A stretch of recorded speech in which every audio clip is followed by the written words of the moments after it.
Hi everybody, welcome back to Sunshine Soap and Candle Company. In today's video, I'm going to be sharing with you all of the things that you need to get yourself started making your very own cold process soap. Cold process soap is soap made from scratch using fats, oils, sodium hydroxide lye, and some sort of solution like water or other types of liquids. About 7 years ago is when I made my first batch of cold process soap, and that's something that I'll never forget. And at that time, I started to become very interested in the process of how to make soap, and I did not have any extra money to be spending on soap making supplies, equipment, things of that nature. So I thought in today's video I would share with you the equipment and things I got started with when I made my first batches of cold process soap. And I just wanted to also let you know you really can do it on a budget. You do not have to spend a lot of money to get started in this. I certainly did not, and a lot of these things you can find at your grocery store or your local hardware store. All right, let's get started. All right, so here on my workstation, I have everything you need to get started making cold process soap. Now you can get as fancy with it as you like, but I'm just sharing with you the very basics today to get you started. Now I'm going to be going over each of these items individually and letting you know why you need them. And you might want to take a screenshot of this picture here just when you're going to purchase everything as a visual reminder of what you need to get started. Okay, so first things first is you're going to need a good kitchen scale. Now you can pick up a cheap scale at the grocery store. That's what I did when I first started. I think it was a Taylor brand scale. It weighed in ounces and grams. It had a tear out function on it, so you could tear everything out to zero between each oil that you're measuring out. And it held up to 5 pounds, and I think it only cost me about $10 or $15. I'll try to find one similar and put a link in the description box. I know it's been a while since I've had that type of scale, but that's what I started out with, just a very inexpensive kitchen scale. And now today I use this scale. It's more heavy duty, a little bit more industrial looking. It holds up to 15 pounds. This is a KD 7000. However, if you're not making big batches of soap, especially when you're just beginning, I do recommend just getting an inexpensive scale from the grocery store, something that you can repurpose, in your kitchen or in other parts of your home. And then the next thing that you're going to need, this is to me a necessary component to soap making. This is an immersion blender, also referred to as a stick blender in the soap making community. This is what's going to bring your water and lye solution mixed with your oils up to a trace or an emulsion and blend everything all together to create your soap. You can do this by hand with a whisk. However, that can take hours and hours. This is just a way more efficient way to bring your oils and your lye to trace. And I'll get more into those details in another video, but a stick blender is definitely something that you're gonna need. Now, this is not my first stick blender. I've been through several now at this point in time. However, my first stick blender, I actually purchased at my local Goodwill, which is a thrift store. So it probably cost me $2 or $3, and even the Goodwill or thrift store should have outlets where you can plug it in and test it and see if it still works.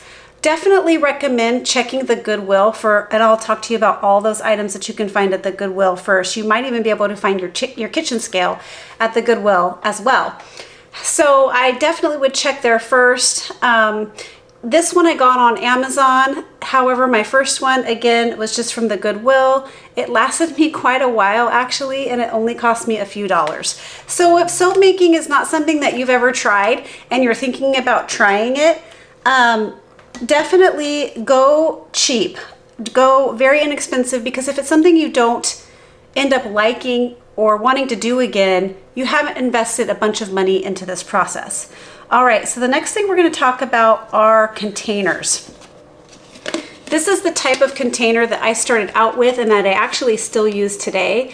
They last forever. So these are 1 quart mixing and measuring containers, and they have that biohazard sign on them. And I picked these up at my local Home Depot or Lowe's, but they're a very heavy duty plastic, and they're meant to hold kind of caustic materials.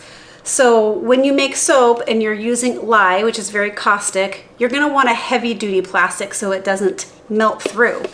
and you don't want your plastics to get into your soap. So a heavy duty plastic like this with the biohazard sign, if you can't find something just like this, when you turn it over, it should have a recycle number 5 on the bottom.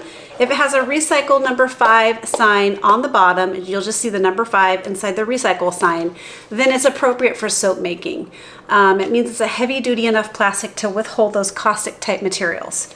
So you can use these. I still use these type today. You can literally mix your lye and water solution right into one and your oils into the other one, and they work great. So you can also use stainless steel. You can use any kind of stainless steel mixing bowls that you have. Again, check the Goodwill for stainless steel. What you don't want to use is aluminum. You cannot use aluminum when you're making soap. The chemicals, it kind of tears down the aluminum and breaks it down. It has a reaction with it and it ruins your soap. So if you're going to be using metal, it has to be stainless steel. Okay, you might already have one of these in your kitchen. So these are great, these type of containers. The other type of container you can use is glass. So you can use glass, stainless steel, or heavy duty plastic with the recycle number 5 on the bottom. Any other type of container is not really appropriate for soap making. So those are the 3 types that you can use. And again, check the Goodwill. There's lots of glassware there all the time, and probably stainless steel as well. So then the other thing you're going to need is a thermometer. Now, I guess you could use a candy thermometer. I just find this to be much more efficient because this is a digital read thermometer. So you're just going to digitally read it. You're not going to be putting it inside the soap, which you can do with the candy thermometer. That's fine, but you need to read your temperatures to know when you want to start making your soap. And this is a really clean way to do it because you're not going to be dipping it into the lye and then dipping it into the oils. You're just going to be taking a quick read. Now, this I got on Amazon. However, my first one I picked up at my local hardware store, Lowe's or Home Depot. So this is very important. You're definitely going to want this. And then a spatula. One spatula is fine when you're getting started. You don't need several of anything. One spatula. Again, I picked up my spatulas at the Goodwill because I just didn't have, I didn't have any money to be spending on this hobby that turned into my dream business. So I just bought spatulas from the Goodwill. You want to make sure when you're using spatulas or any type of kitchen utensils that you designate them just for soap making. So like, you can't see it now, it's pink. Right here it's pink, but it says soap in pink Sharpie. This is so that when I wash my items in the dishwasher and they come out, I'm not mixing this up with my kitchen spatulas. It's labeled soap, so I designate it to my soap making equipment. That's important because you're using sometimes fragrance oils and essential oils and things like that that seep into your soap making equipment, and you don't want that transferring to your kitchen items and getting into your food and your plastics. Okay, so then the next thing you're going to need are some, well, I have a few things here, but let's talk about safety first. So you're definitely going to want some protective eyewear. 100% do not skip this. This is very, very important. You can get your protective eyewear on Amazon or Lowe's or Home Depot. You're going to want one that has a lip on the bottom right here at the very least. So when you put them on, see how it has a lip right here? It's kind of connected to my cheeks, so there's no gaps. That way, if you do get soap flying out of your container, raw soap flying out of your container for whatever reason, it happens, guys. I've had some mishaps in my life with soap making. Some dangerous mishaps, and I'll probably go into that on another story. Some of you guys know, some of my patrons know the story that I'm talking about. However, this is really good because if soap accidentally splashes or spills out, it's not going to get inside your eyes at all. If you get raw soap batter in your eyes, it's super, super caustic and will burn you and can cause a chemical burn to your eyes. So always, always wear your goggles, your safety goggles. Glasses aren't going to cut it. You actually need something that's got a lip around it that's covering your eyes. I can't stress that enough, because if you have an accident where you damage your eyes, you only have one set of eyes. So just take care of them. Make sure you're protecting them. Then you're also going to need some gloves. So I'm using just the purple nitrile gloves. You can get these on Amazon again, or you can use just regular like dishwashing gloves. If you have those around your house, those will work fine as well.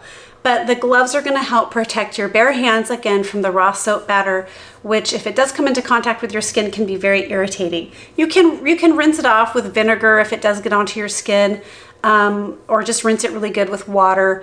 But it doesn't feel good to get raw soap batter on your skin. So definitely you're going to want gloves, goggles, and then you're going to want a long sleeve shirt. Any type of long sleeve shirt that you don't mind getting oils and fats on and stuff, because it can stain, but you're definitely going to want a long sleeve to protect your skin, long pants, and closed-toed shoes.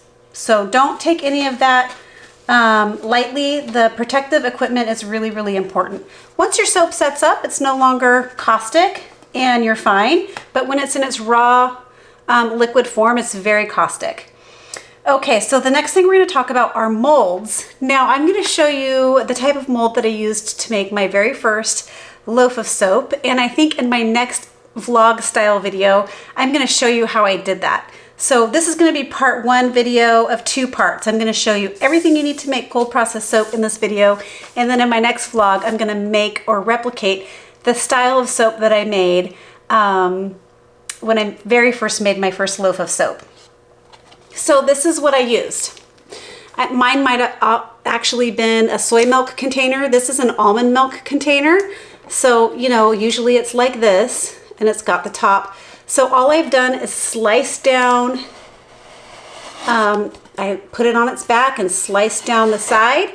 And then the side that had the pour pitcher part on it, I sliced off and then used a piece of the extra cardboard from the top and just used a bit of packing tape to create the other end here that had been cut off.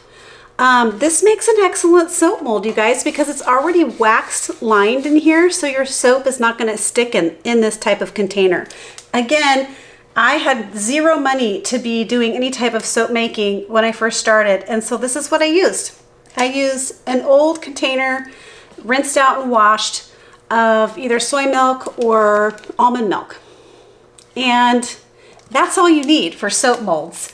If you want to, or you have a little bit more money to spend, you can go with something like this. This is a great starter mold. I got this from Nurture Soap. It's a 2-pound mold with a silicone liner. So it's a wooden mold, which is great. It's got a silicone liner. This is perfect as well because it's very, very easy to remove your soap from this silicone liner, and it just fits perfectly in here. And you get a nice shape bar of soap, if that makes sense.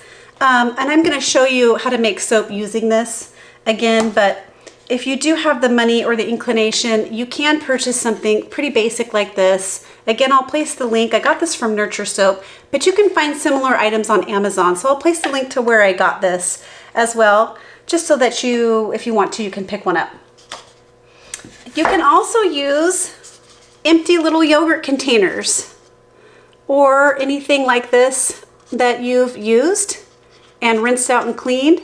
Again, this is something that would be perfect for soap making in the beginning because the soap isn't going to stick inside this container. You can pour it in and in 24 hours pop it out and slice it into rounds. So this is another option that's, you know, basically reusing something that you already have that would have otherwise gone in the recycle or the trash. So the next thing you're going to need here is your oils. So I don't have any oils out, but basically there's 3 components here. You're going to want your oils, you're going to want your sodium hydroxide lye, and your water, really, or your liquid solution. Those are the 3 raw materials you're going to be using to make your soap. So you can, again, buy any of these items at the grocery store.